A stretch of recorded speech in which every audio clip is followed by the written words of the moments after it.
Olá pessoal, vamos mais uma live. Hoje, pertinho do Natal aqui, mas é dia de a gente trabalhar, de a gente compartilhar o conhecimento, tá bom? Algumas pessoas pensaram assim, hoje é dia de sair para o shopping, passear com os amigos, mas eu imagino encontrar alguns colegas aqui, para a gente bater um papo rápido aqui sobre turbinas a gás. Algumas pessoas estão fazendo algumas perguntas, e eu acho que merece uma boa resposta. Algumas pessoas estão perguntando assim, olha, qual é a aplicação de uma turbina a gás em uma termoelétrica ou em uma unidade offshore? Qual a utilização de uma turbina a gás? Então eu quero compartilhar com vocês, muito mais do que a oportunidade de você desenvolver tecnicamente nessa área, mas também dizer onde que nós aplicamos as turbinas a gás. É claro que quem pensa na área da aviação, todo mundo sabe que todo avião tem uma turbina, mas quando nós olhamos uma plataforma, onde está inserido esse mercado offshore, onde está inserido a turbina a gás em uma plataforma de petróleo, tá bom? Nós vamos falar sobre isso daí. Se você puder compartilhar com um colega, com um amigo lá no grupo, nós vamos bater um papo aqui sobre a aplicação das turbinas a gás na plataforma de petróleo. Algumas pessoas falam assim, a turbina é o coração da plataforma. E é claro que todo mundo quer ser um bom cardiologista. Claro que a gente sabe que o cardiologista ele é muito valorizado, porque é aquele que controla a bomba, o coração de uma plataforma, certamente tem o seu valor. Eu sei que muitas pessoas vão dizer assim, olha, eu trabalho na área de turbomáquinas, mas eu não sinto valorizado. Mas nós não temos nenhuma dúvida do quanto que é importante uma turbomáquina, uma turbina a gás, na parte da compressão, na geração, em uma turbina a gás, em uma plataforma. Bom, quero falar aqui sobre uma plataforma de petróleo. Depois a gente fala sobre termoelétrica, mas vamos falar aí sobre o mercado de turbinas a gás em uma plataforma de petróleo. Não sei se você já teve a bordo, eu queria que você comentasse aqui abaixo, se você já é do mercado offshore, se já teve em uma plataforma, ou se você nunca teve em uma plataforma, coloque aqui abaixo, eu trabalho no offshore, ou eu não trabalho no offshore, mas quero trabalhar no offshore. É uma forma de a gente interagir e conhecer também as suas pretensões. Mas quando nós olhamos uma plataforma de petróleo, o objetivo dela, nós teríamos dois tipos de plataforma. A de perfuração, que seria a de busca do petróleo propriamente dito, mas eu vou dar foco maior aqui na plataforma de produção, que a gente tem de maneira mais comum aí. Então, numa plataforma de produção de petróleo, nós usamos as turbomáquinas para geração e para compressão. É muito comum as pessoas chamarem Turboman, ou TBM, ou CGM, que é geralmente o pessoal que é mais envolvido com a área de turbinas a gás, de compressão e de geração. Mas, basicamente, a utilização de turbinas a gás em uma plataforma, ela pode ser na geração e na compressão. Os modelos mais antigos de plataformas, os ativos mais antigos, o uso de turbinas a gás ele era bem direcionado para a área de compressão. Ou seja, você tinha aqueles compressores que você precisava deslocar o gás para os gasodutos, então você usava as turbinas a gás. Toda a parte de energia elétrica da plataforma era por motogeradores. Veja que aquelas plataformas mais antigas, as demandas eram menor, a produtividade era menor, então você conseguia manter aqueles motores de diesel, aqueles motores da combustão interna, para tocar a geração e a habitabilidade da plataforma, enquanto você usava as turbinas para acionar os compressores. Aí você vai ver as turbinas da MAN, você vai ver as turbinas PGT5, PGT10, que é da antiga Pignone, hoje a GE, você vai ver as turbinas Solar, e com o passar do tempo, a produção das plataformas, elas foram crescendo, e com isso também a demanda de energia elétrica começou então a precisar ainda mais de energia. Então as energias que nós precisamos é basicamente energia mecânica para acionar a compressão. E aí houve algumas plataformas como a P25, P37, P40, que eram plataformas que usavam tanto a geração quanto a compressão com turbinas a gás. Essas plataformas já nos campos gigantes, de Marlim, de Albacora, elas usavam geralmente as turbinas para a energia elétrica, que seriam as LM2500 Plus, enquanto usava as turbinas LM2500 Base para acionar a compressão. Então, nesse momento aí, o protagonismo da área de turbomáquina ele chegou ao ápice. Por quê? Porque sem a compressão e sem a geração, você não fica com nada na plataforma. Se você conhece o processo de produção de uma plataforma, né, você chega então pelos poços, você chega o óleo, o gás, né, o petróleo, e ele entra no separador, e agora você precisa dar um destino, tanto para o óleo quanto para o gás. Mas se você não direcionar o gás, né, para os gasodutos, comprimi-los, você não tem como produzir o petróleo. Então, sem a compressão, você praticamente anula a produção de uma plataforma. Então, as turbinas que acionam os compressores, sem elas, você perde praticamente toda a produção. Algum tempo atrás, quando o índice de aproveitamento do gás era algo que não era tão levado a sério como hoje, então você usava o flare, você tinha a produção, os poços surgentes, que assim chama, né? Aqueles poços que jogam, que tem bastante energia para jogar o petróleo para fora. O que acontece? Quando você não conseguia comprimir, porque precisava sem a compressão, você ainda conseguia jogar para o flare esse gás. E com isso, você tinha então a manutenção, mesmo com alguma perda de percentual, mas você conseguia manter a produção.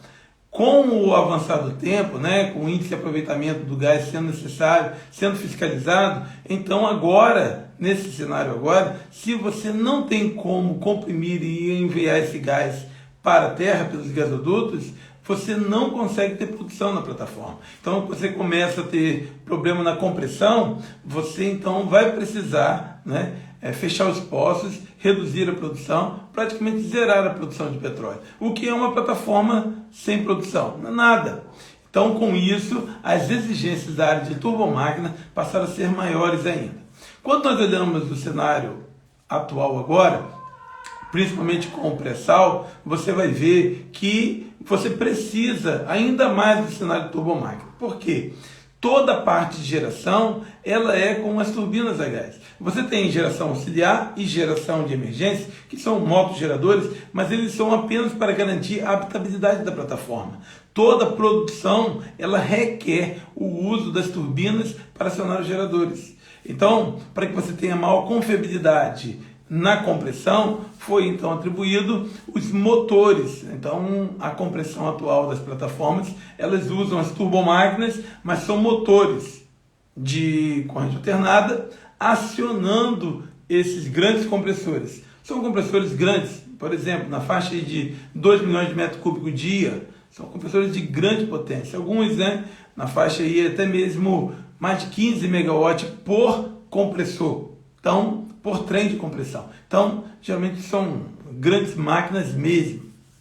E aí, para dar energia para acionamento desses compressores, você precisa de grandes turbinas para acionar a geração. Então, hoje, basicamente, nós temos dois grandes fabricantes disputando, a Siemens e a GE. A Siemens com a RB211, que é uma máquina, né, aeroderivada, mas produzindo, né, a boa energia, né, com uma boa eficiência, uma máquina de 2 eixos, e temos as LM2500 Plus também acionando geradores. Então essas máquinas são, né, concorrentes entre si, né, com diferença muito pouca de potência, mas cada plataforma, de modo geral, ela tem 4 turbinas acionando 4 geradores. Então normalmente requer aí pelo menos 3 das 4 operando.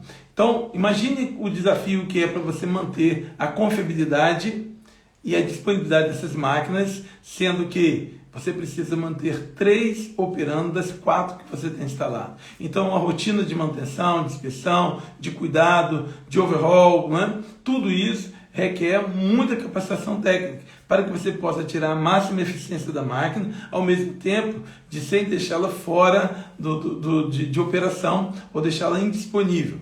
Observe que o ambiente, né, offshore, ele é muito exigente, porque os recursos de mão de obra, de equipamento, de peças e ferramentas, é muito mais desafiador que onde você tem uma unidade terrestre. E com isso exige, né, melhores planejamentos, melhores cuidados com as manutenções, com os sobressalentes, com a capacitação técnica de saber a hora certa de fazer as intervenções para que se garanta a máquina operacional. E isso daí faz com que a equipe de turbomáquina seja ainda muito mais valorizada. Por quê? Porque você sabe que se você tiver um problema nessa área de turbomáquina, você vai ter, né, uma redução de produção e até mesmo, né, uma perda de produção significativa nas plataformas. Não estou dizendo que um setor é mais importante que o outro, operação, manutenção, não. Veja que nós precisamos olhar a plataforma como um olhar integrado. Mas eu quero dizer que a falta de capacitação na área de turbomáquina, ela gera prejuízos altíssimos para uma unidade. Seja ela da Petrobras, seja da Modec, seja da SBM, seja de qualquer unidade for, a falta de capacitação na área de turbomáquinas leva a estratégias equivocadas, como também perda de produção em função do tempo de retorno de uma máquina. Imagine que você tenha uma turbina a gás que por algum motivo ela apresentou uma falha. O nível de capacidade, a capacitação da equipe técnica de identificar o problema de forma preventiva ou até mesmo, né, reativa, mas corrigindo o menor espaço de tempo, certamente, né, eleva em muito a lucratividade, né, a eficiência de uma plataforma como um todo. Então, quando alguém diz assim, olha, a turbomáquinas ou turbinas a gás é o coração de uma plataforma, porque sem energia elétrica de uma plataforma, de uma turbina, certamente você não tem produção. Aí você vai me perguntar assim, olha, mas eu tenho não apenas uma turbina, eu tenho 4 turbinas, eu perdi uma e as outras. Bom, quando você perde um gerador, né, e você não tem carga suficiente, você gera um descarte de carga. Então, quando você olha uma plataforma, do modo geral, você tem cargas prioritárias.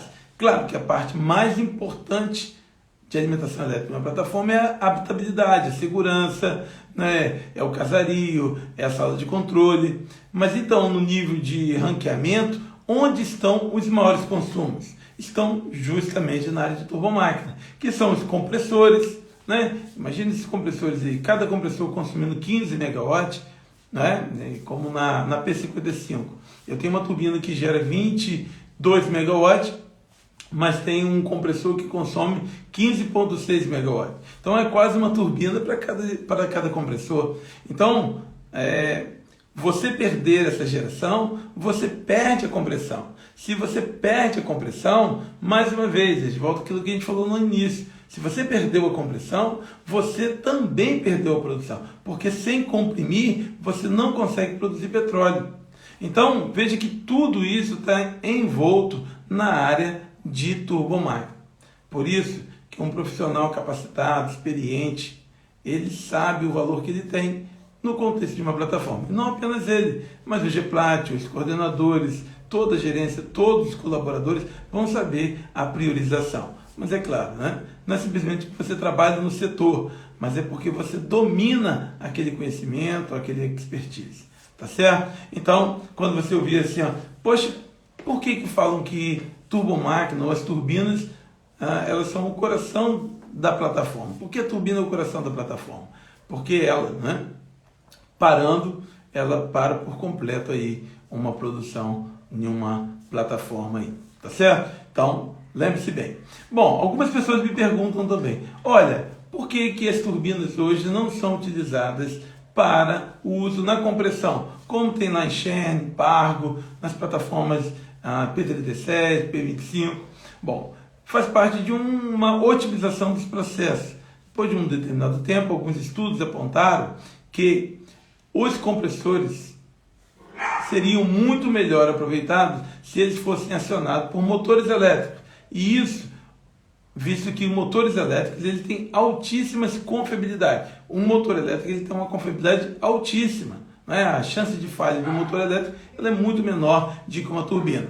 Considerando, né, que um compressor ele tem muita variação, né, de potência, de velocidade, dependendo do tipo do controlador, ele muitas vezes, né, numa turbina, faz com que o nível de confiabilidade e disponibilidade daquele trem de compressão fosse menor. Então, optou-se por aumentar a potência para a geração, haja vista que ela é mais estável, colocando turbinas maiores para acionar essa geração, e aí eu elétricos para acionar a compressão. Então, no cenário hoje atual, você tem grandes turbinas acionando grandes geradores, produzindo energia elétrica, e essa energia elétrica então aciona os motores elétricos que acionam a compressão. Então, na verdade, a parte energética ela não muda muito, porque você precisa de mais turbinas acionando mais geradores para que você possa suprir a carga.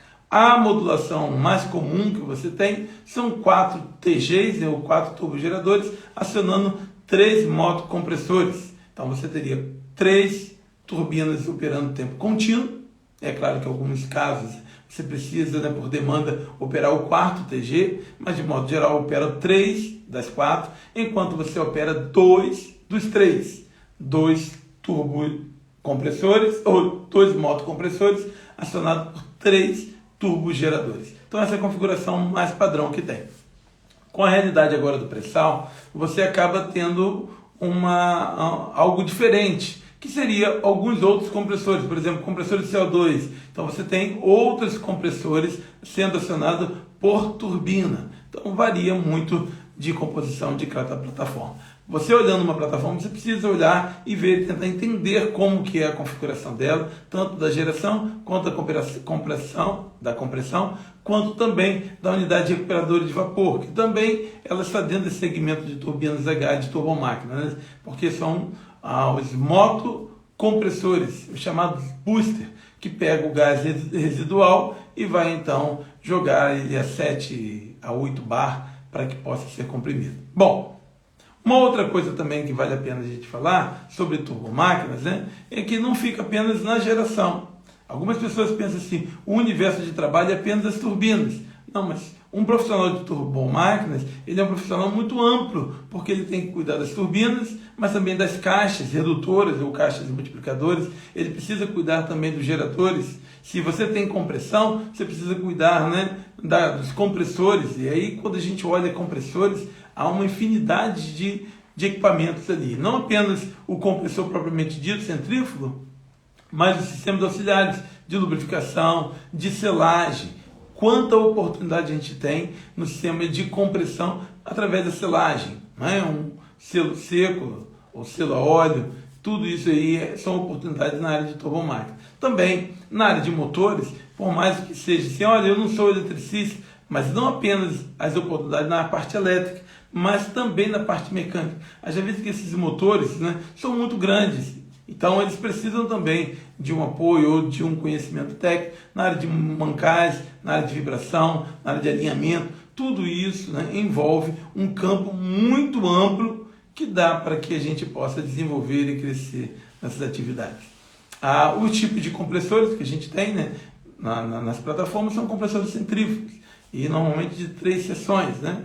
O compressor de baixa, o compressor de intermediário e o compressor de alta pressão. Normalmente o compressor de baixa e o intermediário, ele está dentro do mesmo invólucro, né, que é o back-to-back, é um compressor único ali que engloba tanto a primeira como a segunda seção. Também a gente sabe os tipos de controladores. Você pode controlar ele tanto por velocidade, alguns têm variador de velocidade, tanto no motor quanto pode ser também no próprio acoplamento, né?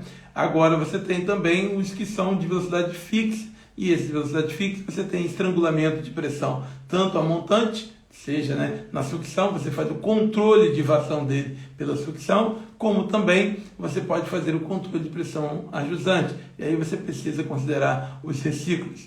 Todas essas áreas envolvem excelente expertise na parte mecânica, elétrica e eletrônica, tanto para a área técnica como para a área de engenharia. Eu posso te garantir uma coisa para você: se você está ou não no mercado, né, offshore, no mercado de turbomáquinas, mas eu quero dizer que esse é um mercado muito promissor, porque ele requer uma capacitação de excelência para atuar com excelência. Então, claro que todo mundo vai valorizar um bom cardiologista. Não é porque é cardiologista, mas porque o bom cardiologista ele pode salvar uma vida. Um bom técnico, um bom engenheiro de turbomáquina, ele pode salvar a produção de uma plataforma. Imagina só, faz a conta, né? Uma plataforma de 150 mil barris de petróleo e que você perdeu a geração. Olha quanto de prejuízo, olha quanto que é, né, o barril do petróleo. Faça essa conta em 24 horas, quanto que isso vai ser, né? Então, você vai poder ver o valor que você pode agregar à planta, né, à plataforma, por aquilo que você pode fazer preventivamente ou corretivamente. Tá legal? Eu não sei se você tem alguma pergunta ainda sobre as áreas de turbomáquinas no regime offshore. Eu vou deixar para falar sobre a área de turbinas a gás na termoelétrica na próxima live que eu fizer, tá bom? Então hoje eu vou firmar aqui sobre a área de offshore, né, nas plataformas, mas eu me comprometo na próxima live falar sobre a turbina gás nas termoelétricas. Eu quero também falar bastante coisa para você sobre isso. Mas eu queria que você deixasse alguma pergunta. Vamos bater um papo? Tem alguma pergunta aí que você queira fazer sobre as turbomáquinas, geração, compressão, numa plataforma? E eu respondo para você aqui. Se você tem alguma pergunta, você pode colocar aqui turbinas a gás ou turbomáquina, compressão, em uma plataforma. Qual é a sua dúvida? O que eu posso responder para você aqui? Nenhuma dúvida? Ninguém tem nenhuma curiosidade de uma turbina na plataforma?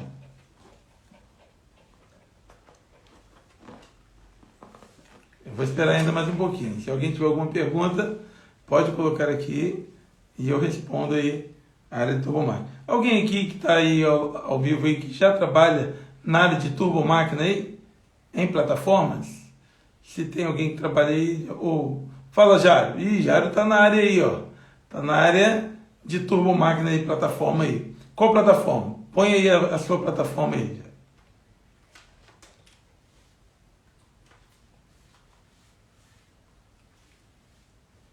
Bom, deixa eu ver aqui uma pergunta. Sendo, em geral, 4 turbinas a gás plataforma, se para uma para manutenção de forma programada para revisões? Sim, olha, você tem 4 turbinas, então uma é para stand-by, justamente para que você dê intervalo de manutenção para as demais. Então, como funciona? Você deixa, então, uma turbina parada enquanto faz a manutenção dela, as outras estão suprindo toda a carga de uma plataforma.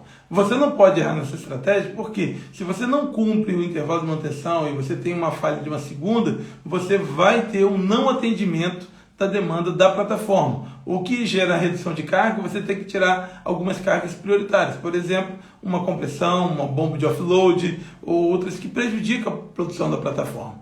Mas o ideal, né, que se você tem 4, é que uma delas sempre fique parada para que você possa fazer manutenção. E aí, eu digo que as coisas vão ficando complicadas, né, na rotina do dia a dia da plataforma, porque às vezes falta um sobressalente e a plataforma fica um bom tempo. Se dá problema na outra, o que a gente acaba fazendo? Tendo que tirar a peça de uma e colocar na outra, né? Então isso é falha na gestão da manutenção. Então o ideal é que você mantenha, né, aquela que está em stand-by, né, com a manutenção em dia e ela pronta para operar, porque qualquer interrupção nas outras, rapidamente você pode parti-la, né? Se ela está em stand-by, você pode partir. Claro que quando você tem as manutenções mais longas, por exemplo, né, o overhaul, essas que você precisa remover uma turbina, aí sim o tempo de indisponibilidade acaba sendo maior. Mas, de modo geral, rodando bem, ela vai operar bem. Deixa eu ver outra pergunta aqui. Bom, turbinas têm sistema de partida hidráulica? Tem. Algumas turbinas, as solas, o sistema de partida ele é elétrico. Você tem um motor com um VSD, com um sistema de variador de frequência para acionar a turbina. Os modelos mais antigos da sola. Mas o mais comum, principalmente nas plataformas mais novas, são sistemas hidráulicos. Você tem um motor elétrico, aciona uma bomba hidráulica, e essa bomba hidráulica joga óleo em alta pressão, em torno de 350 bar, para acionar então o motor hidráulico dentro da máquina. Então esse é o modelo mais comum que se repete aí.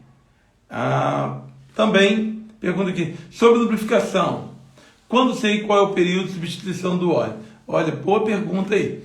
O sistema de lubrificação ele é vital para uma turbina. Normalmente você tem 2 sistemas de lubrificação nas turbinas convencionais que a gente tem. Você tem um sistema de óleo sintético, que é para as turbinas, para a parte das turbinas, né, aeroderivado, que são os rolamentos, e você tem o sistema de óleo mineral, que é para os mancais de deslizamento, para compressão, geração, para os mancais de deslizamento. Bom, o mancal, as turbinas que tem, né, o óleo sintético, você tem o compartimento bem pequeno, em torno de 500 a 600 litros de óleo. E como você sempre tem uma perda, a reposição ela é muito contínua. Então, quando a máquina opera de forma contínua, uma análise de óleo vai mostrar que você não precisa fazer substituições do óleo, porque ele mesmo vai se perdendo, você vai repondo, e se você bota o óleo qualificado, raramente você vai ter que mexer.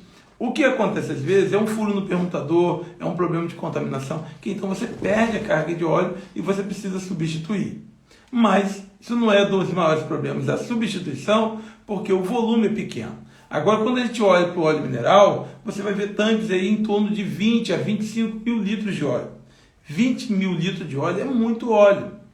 Então, se você não tem uma boa rotina do cuidado com esse óleo, pode gerar sim um grande prejuízo. Imagine você trocar toda uma carga de óleo. E aí os principais problemas que você tem também são contaminações. Se você tem água, principalmente água salgada, um furo no permutador, ou resíduos, ele vai então contaminando o óleo. Você tem meios para que você possa cuidar desse óleo. Como? Você tem centrífugo, você tem filtros que você vai poder recircular esse óleo e tirar. O maior inimigo, que talvez seja mais caro de você colocar, seria o sistema, o verniz. Quando você tem o óleo envelhecido, e aí a temperatura, ele começa a ter aqueles resíduos, e esse se deposita e pode muitas vezes trazer problemas. É claro que tem algumas técnicas de você remover esse verniz, mas não é tão convencional como você remover a água ou qualquer impureza do sistema de filtragem.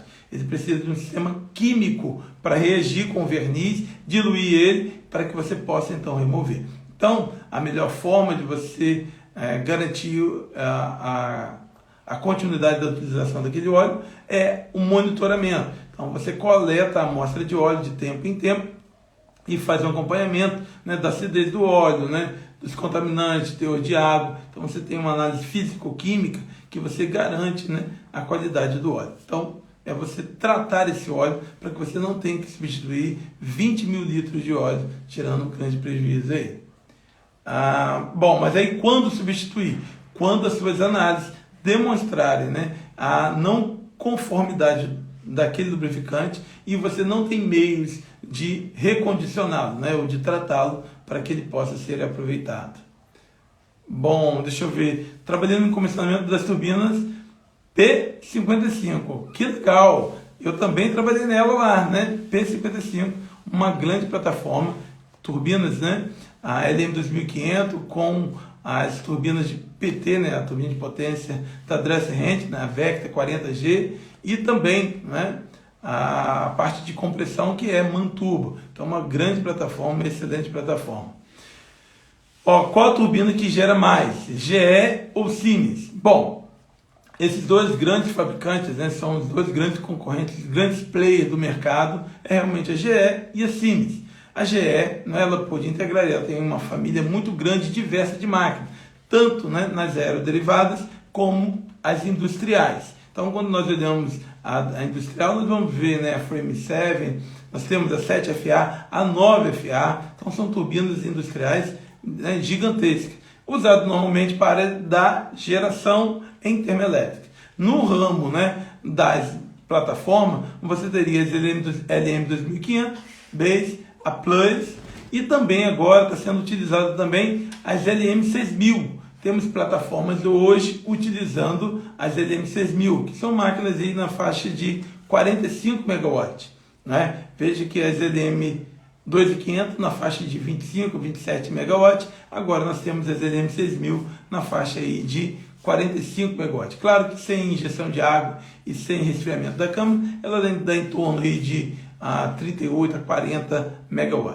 Bom, olhando Siemens, também nós temos no segmento industrial máquinas gigantescas aí do ramo da sistema elétrico. Mas olhando para as plataformas, nós temos a Avon, que é uma plataforma, uma turbina menor, a P18, ou as plataformas mais antigas, e temos também as RB211, que são as mais comuns que temos aí da Siemens, que era a antiga Rolls-Royce. A Rolls-Royce, a Siemens comprou a Rolls-Royce. Então nós temos aí as RB211. E agora também, para concorrer com as LM6000, nós temos também um segmento aí das turbinas Siemens, que é a uma categoria concorrente no mesmo nível aí das LM 6000. Tá joia? Bom, não sei se tem mais alguma pergunta aqui. Existe pontes rolantes Nintendo no HUD? Tem sim. Algumas motorizadas, algumas mecânicas, né? Mas essas pontes são justamente para mover, para remover e substituir as turbinas aí. Bom, poderia falar sobre crank. Bom, qual a diferença entre uma plataforma e um navio plataforma? Poxa, muitas perguntas boas aqui. Ó. Olha, vou fazer o seguinte. Eu vou encerrar essa live aqui, porque a gente já deu um tempo aí legal. E eu vou pedir para você o seguinte.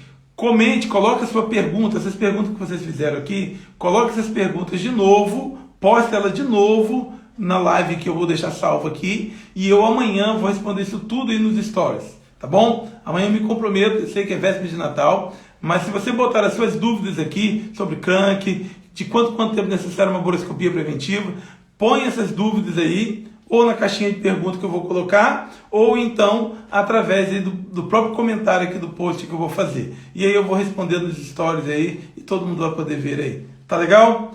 Bom demais ter esse tempo com você aí, e vai ser muito, mas muito bom aí caminhar aí contigo aí. Um grande abraço, até a próxima aí.